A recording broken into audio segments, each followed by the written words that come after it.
Welcome to Global Insights, and today I'm very glad to host Rachel Lithgow. And you have been for many years in different important positions with the leading non-profit Jewish organizations. What I would like to discuss today is actually what seems to me to be very strange. In fact, we have experienced, I don't know, one of the worst terror attacks in the history of the humanity, I think. I'm not exaggerating. I think this is the reality. Well, it's certainly the worst killed. terror. It's certainly the worst terror attack on Jews since the Holocaust, bar none. Yeah, and even if I compare that to 9/11, and we just compare the size of the United States and the size of Israel, and also the horror of the attack, of the terror attack which we experienced, I think it's clearly even more devastating. So in this, it's barbaric. It's barbaric. It's horrific, and why this is a very simple reality. And that we have to protect ourselves, and our war is actually not to conquest a territory, and not to on purpose to kill someone or to depress someone. We are actually fighting for our survival. If we lose the war, we will be just annihilated as a nation, So this is very simple facts and simple reality. Why the liberal United States public cannot simply understand it? Well, it seems like a simple question, right? I mean, the facts are what they are. On October 7th, 61 different units of Hamas terrorists breached the border with help from many Palestinian civilians who had been employed by Israelis, who had been allies, who had been supported through the peace network that was really the epicenter of Israel's peace work, particularly in the South.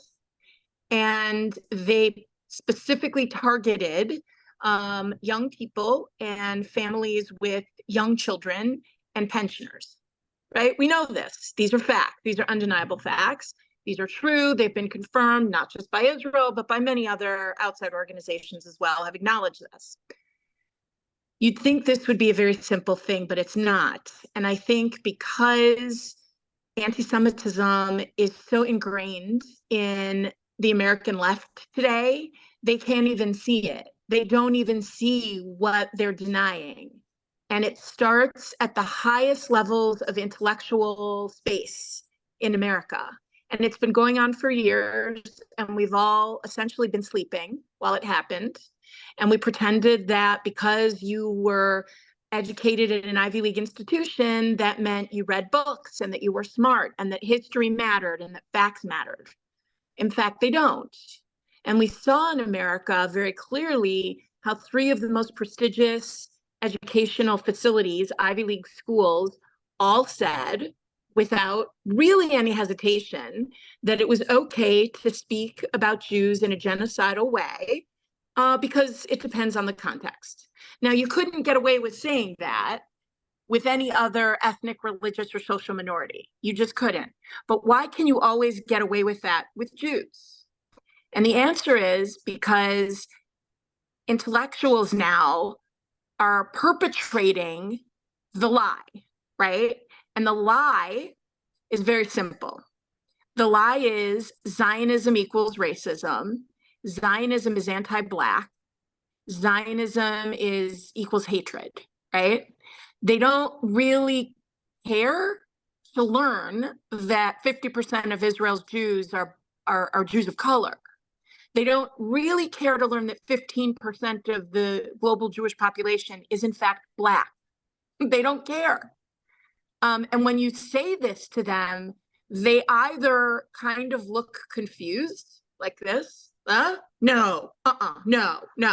They either deny it completely or ask me where I got those facts. Can you show me where those facts live? Can you show me? I need to see those facts.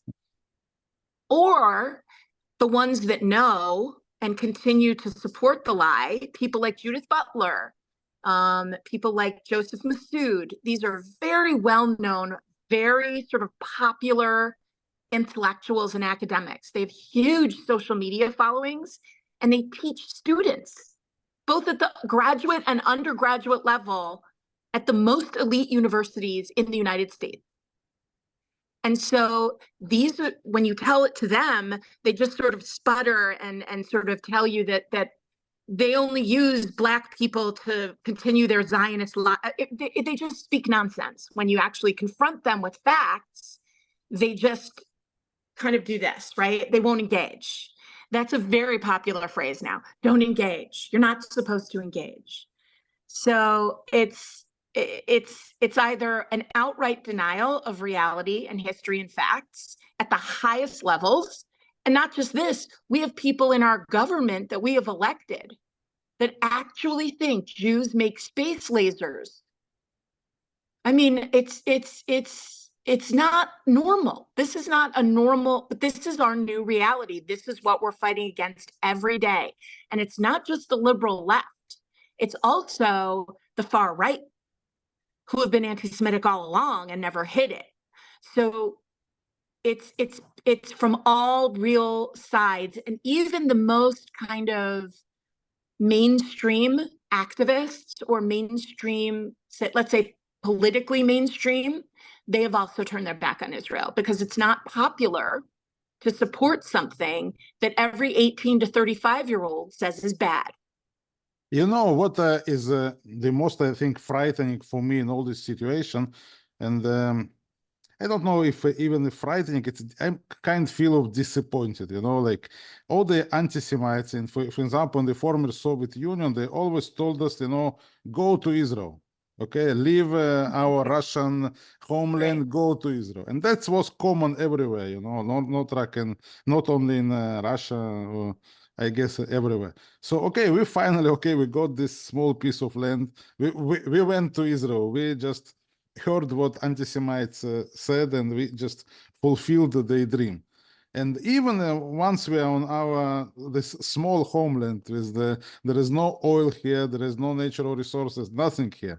You know, just let us live here. What all we want is just to live here, and that's it. You know, like, and I think this is the failure of Zionism, because even when we came to our homeland, we still see all these anti-Semitic attacks on Israel, and currently they're coming from the liberal, you know, side of the society, which is supposed to be open, free, tolerant to other ideas. No, this is how I understand the liberal idea. At least I think myself, I'm a liberal. Yeah, I'm not consider myself to be conservative. And this is fascinating that this is not the reality which I think we are aware in. And Well, you didn't just come, you came to Israel to join the many others who were already there, right? For many years. In the same way that every nation that has been oppressed and colonized comes home, or at least tries to come home. And this happens all over. Look, I mean, India is the best example, right? The British colonized India, and the Indians said, you will not do this any longer. They enough was enough. And all they were doing was regaining their own supremacy. Now, Jews not only had always been in Israel, which is also a fact, which is also historic, which is also documented in 100,000 places, right? Both even archaeologically, you can show proof that Jews have been in Israel since the beginning of time. Okay, since the beginning of Jews, they've lived there. I mean, that's just fact, right? We talked about facts. We talked about reality. Now, you know, you left the Soviet Union to join them, and now all of the Zionist tropes that Stalin pulled out and that all of the communists before him pulled out, all they've done is put them through the rinse cycle in the washing machine and dress them up in 21st century language. It's almost a play-by-play of exactly how the communists alienated the Jews right after the revolution.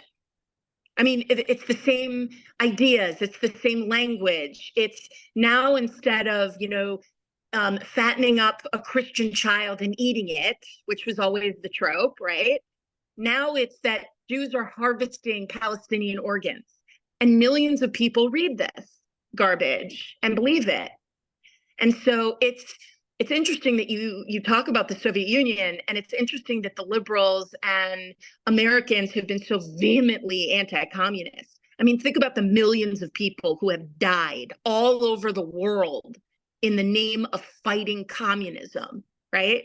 I mean, Americans killed 3 million Vietnamese over stopping the spread of communism. And yet, let's borrow many pages from their playbook only when it comes to Jews. We hate them, except we kind of like the way they hated Jews. So we'll just use that. I mean, it's just classic anti-Semitic tropes dressed up in fancy language, right? And I think it's easy to peddle all of these conspiracy theories and all of this hatred, because now the liberal left finally has a foothold in the doorway. The Me Too movement empowered women. Black Lives Matter empowered African Americans. And rather than opening their tent wide to let every ethnic minority in, what they've done is let everyone in except Jews, right? Because for some reason, it's always okay to exclude Jews. You know, the left in America on college campuses now has DEI, the diversity, equity, and inclusion. Except Jews aren't part of it. Every other ethnic minority is included, but Jews are white, you see. So Jews in 75% of DEI initiatives, they're out. And that's why it's all about context, right? It's amazing to me that, you know, you left out one small piece, which is not only did you go back to live on this little piece of land that has no natural resources. There's a reason why Israel is called Startup Nation, right? It's not just about technology. I mean, we don't have any other options, you know. We don't have any oil to sell. We have a little bit of gas, but in general, that's only our brain which we can use to earn money. Yeah, drip irrigation and turning the desert to bloom and milk and honey and turning it into one of the agricultural centers of the region. All of the things that Jews have managed to accomplish because it was basically a pile of sand. Not only did you do that, but also the goal was to include the Arabs that were also living there. It was not the Jews who said, get the hell out, right? It was the Jews who said, no, you take 70% of this small piece of undeveloped land. We'll live on the 30% in the South. And you know what? Take our settlements that we've already built. Take our farms we've already built. Take the Kinneret, take the few natural resources we've already, so it's yours, my friend. Let's just live in peace. And the answer was, from the river to the sea, we will kill all of you. That's the answer. Yeah. So again, it's this bizarre twisting and making the Jews and Israelis responsible for the plight, when really what we should be looking at is where the hell have the Arab states been for all these years? It's not like they don't have the money to support these people. Yeah. It's not like even I can tell you in general in the world, and especially after the Second World War, where millions of people which were moved from their homes, even in Europe, in many places which currently seem very peaceful, even like the border between Italy and Slovenia, you know, near the Alps, very nice places, Austria, you know, hundreds, thousands of people were transferred from their homes after the World War to form this new borders, to form these new entities which became Yugoslavia, Slovenia now, and Austria, new borders, and new borders of Italy after the war. Hundreds, thousands of people were removed, transferred, and currently no one see them because they were all accepted in their countries, they were all settled, and their life is going on, and now no one remembers that besides the historians who deal with the history. And in the Middle East, okay, people let's say, left, were moved, why the countries did not absorb them? Why Jordan did not absorb them? Why in Syria they were not absorbed? Why not? We have, like huge Arab world with like 20, 21 countries. What a problem was to absorb all these refugees long ago. Like in no other place in the world there is such a strange situation. But in general, yeah. if I understand you right, it doesn't matter whatever we say, it doesn't matter what facts we actually bring up, we cannot convey them to this public. So is there any way which can be used, to convey the message, to talk to these people who can, I don't know, to open their eyes? Is there any way? Well, it's hard. And I think here's where, where we failed, right? In a lot of ways. The Arab world, and particularly Hamas and also Hezbollah, they have invested a lot of time on social media platforms and working on deep fakes and working on influencers. When all of these people protest in New York and they get out of control and they get arrested, who bails them out of jail? The Islamic Brotherhood bails them out of jail. Now, they won't say that they're the Islamic Brotherhood, but these groups are funded through Qatar and other nations by these other groups, and it trickles down and down and down and down and down. And that's who's bailing these kids out of jail. They've done a really good job infiltrating the American left and youth on social media and platforms. And we haven't done that, right? We haven't told the story properly. It was an epic fail on our part. And we have to get a lot better at that. And we have to get a lot better at having influencers. Noah Tishby's done a great job. Deborah Messing's done a great job. Michael Rappaport, he's a little kooky, but he makes these fun videos that engage people, right? And so even if I think his delivery might be a little rough, at the end of the day, he is getting followers, right? People want to see the show that he puts on in that 90-second soundbite.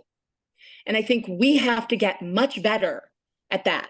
We have to get much better at getting our story out. We can write op-eds in The Atlantic, and I strongly urge everyone to read Daryl Horn's gorgeous piece from February 15th in The Atlantic about the big lie.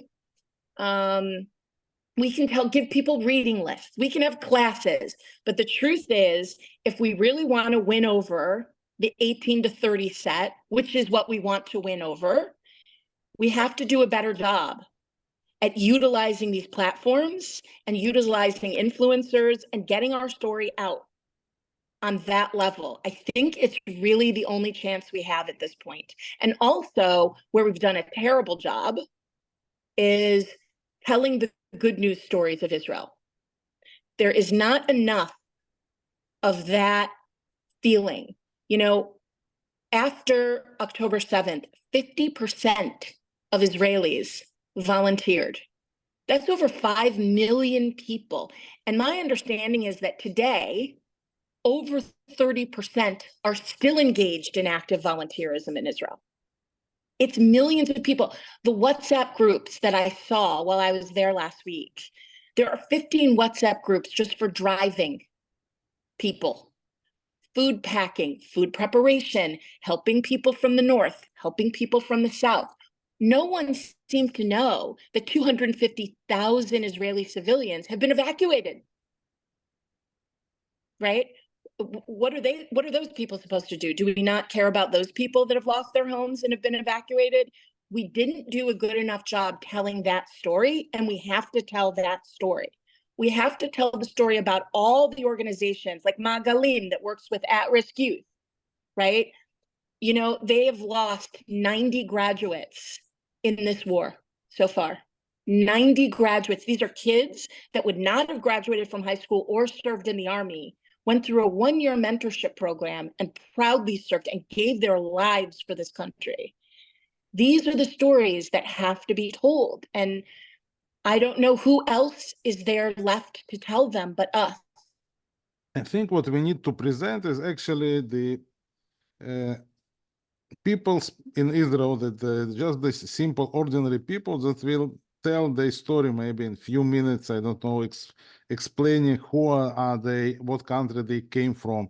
Because, you know, what you mentioned in the beginning, you know, we have a lot of black people.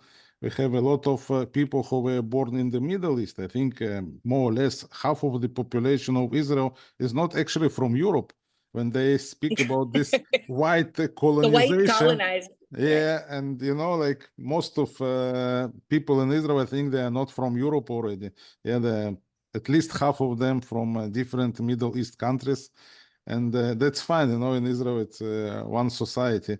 And even many Arabs, you know, they work in Israel, they like to live in Israel, and I meet them. I know I meet them, and I can maybe put them on the camera, you know, and show them just to explain this is how we look like, and you know, Yes, we have to. You know, the Haifa Art Museum right now is only collecting Druze, Arab, and Palestinian art because they're part of the history of art in Israel. And they can't tell the full story without that. The 2 million Arab citizens of Israel, 2 million plus, are screaming, we don't want Hamas. They do not speak for us. They do not, it is not free. You know, whenever I ask people, especially the Queers for Palestine, they're actually my favorite. Because, you know, after we all go, right? Because we're Jews, so we're public enemy number one. But after we're dead, who gets killed next? Pretty sure it's Queers for Palestine, right? They don't love the queers. They don't love homosexuality. It's not a thing. And it's not to be tolerated. So I think, you know, showing what Israel really looks like. I think people look at Israel and they see Bibi Netanyahu, right? And they think he speaks for Israelis. And they see that he's like this old white guy trapped in his own mess. And they think that that's what Israel looks like. And they don't know what Israel looks like. I mean, I still think the best way to convert people to understanding history and facts and the truth about Israel is to bring them to Israel. Trips are just the greatest way, because once you're there and you're walking down the street and you're seeing every race and identity under the sun, and you're going to the gay beach, which is right by the Haredi beach in Tel Aviv, right? And so you see the women in their swim costumes on the beach right across from the men wearing bathing suits that are about that big, right? And when you see what Israel really looks like, when you see people folk dancing on Shabbat of all ages and ethnicities, you know, when you go to Jerusalem and you see a Black man davening at the wall, it's very hard to go back to yelling white colonizer. You just can't do it because you look like an idiot, right? You just look like a big idiot. So I think, you know, the next best thing to bringing people to Israel, and I think we should bring people to Israel, as many people as possible, is what you suggest. You got to get those people on camera. I mean, even man on the street interviews. I saw one piece that was very powerful. It was a TikTok, and it lasted about 30 seconds, and it just had dozens of Jews of color saying, I am a white colonizer. And, you know, and I think that it went viral very fast, because I think if the content was there and readily available across all social media platforms, people would digest it. And even if we change one mind, one heart, we're winning, because right now we are losing. Actually, I take that back. We lost. Yeah, I agree with you. But what is strange for me also, United States, all the years, you know, that it doesn't matter, Democratic government, Republican government, they all stand for the freedom, for these basic values of the free society. I mean, the radical Islamists, they represent the opposite. It's clear, you know, this. More or less, this is the same radical Islamist groups who conducted the 9/11 attack on the United States. What's the difference? It's the same ideas. But the radical right in America is doing the same thing, right? So now in the US, they're arresting women for having abortions in Texas, right? The radical left, the radical right in America, and I think the radical left is not so far behind, by the way, because the radical left sees anti-Semitism as righteous. right? The radical left sees themselves as saving the world or saving America from the Jews, who are very, very bad, right? They see it as almost, it's very strange, because even though they eschew religion mostly, they see it almost as like a divine kind of righteousness. It's very strange. But the right in America has much more in common with the radical Islam movements than they would ever acknowledge. They're quite similar, actually. They're bullies. They use violence, right? Not as violent yet as what we've seen. But again, in America, they have cushy houses and things like that. They're not going to blow themselves up. But they might. And, you saw a man lighting himself on fire in front of the embassy. I think there's going to be a lot more instances like that on the far right in the United States. I think the far right of America should go bowling with the Islamic jihadists and have a couple of chicken wings, and they'll all be best friends, because their mentality is so similar. They just can't see it. So if we summarize, in fact, it's not only our problem. I think the United States democracy is actually also in a problem. Oh yeah. I mean, it's not just a problem, Alex. It's a threat. If Donald Trump is elected, he's already said what he's going to do, right? The right loves fascism, and he loves fascism. He wants to be the dictator, right? And I think Islamic jihadists want the same kind of structure, right? They believe their way is the only way. Their religion is the only religion. In the same way that evangelicals believe that all the Jews burn on the lake of fire after Jesus comes back. I mean, God bless them. I know they're huge supporters of the state of Israel, and I know they give a lot of money, and I'm grateful for that, right? But we all have to understand it's a bit of a Faustian bargain here, because we die in the third act when we don't convert to Christianity. When Jesus shows up on the Temple Mount, right, we all burn on the lake of fire unless we follow right along. So I think that what you say is right, except that it's not, it's truly under threat, in the same way that democracy in Israel is truly under threat. Rachel Lithgow, thank you for enlightening us and explaining the situation in the United States. And I hope to have more conversations with you, and maybe we go on the specific topics, try to understand them. Thank you. Anytime, Alex. Thank you so much.